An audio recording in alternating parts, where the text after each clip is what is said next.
fin 2014, en fait, je suis parti en Inde avec une ONG qui opérait dans la protection du tigre. Et du coup, je me suis retrouvé en Inde à travailler avec d'autres ONG indiennes et à voir mes premiers animaux sauvages, donc des tigres là-bas.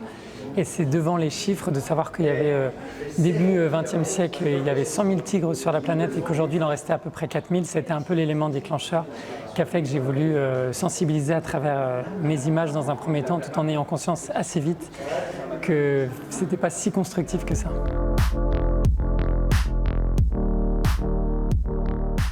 C'est compliqué, après c'est des changements sociétals qui sont difficiles à opérer, je pense, surtout en France où on est un pays au niveau de la gastronomie qui est quand même énormément sur les produits animaux. Donc comme tout le monde, au départ j'ai fait des photos, dans mes premières années je faisais des photos d'animaux sauvages et puis je pouvais aller tout bêtement dans un McDo manger après sans vraiment faire le lien. Et puis petit à petit, au bout de, on va dire assez vite finalement, au bout d'un an ou deux, j'ai commencé à être végétarien, puis après végétalien depuis quelques années maintenant et je suis très bien comme ça et j'ai l'impression d'être en accord avec mes convictions et ce que je défends.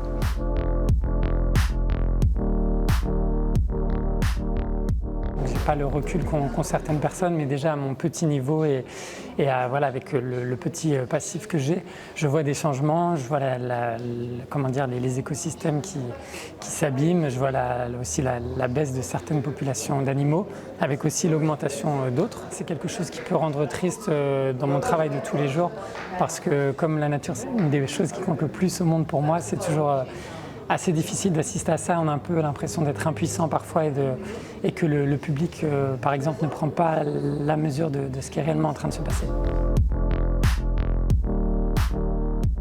Je ne suis pas forcément quelqu'un de très positif, hein. Je pense que je suis très éco-anxieux, que j'ai tendance peut-être parfois à me laisser un peu abattre par la situation. Mais ce qui me fait continuer, c'est vraiment l'amour des animaux, de la nature. Et puis j'ai la chance de faire un métier merveilleux parce que c'est ma passion. Et du coup, on va dire que je me cache un peu derrière toutes les rencontres que je fais parce que c'est quelque chose qui me maintient et finalement me donne encore un peu d'espoir.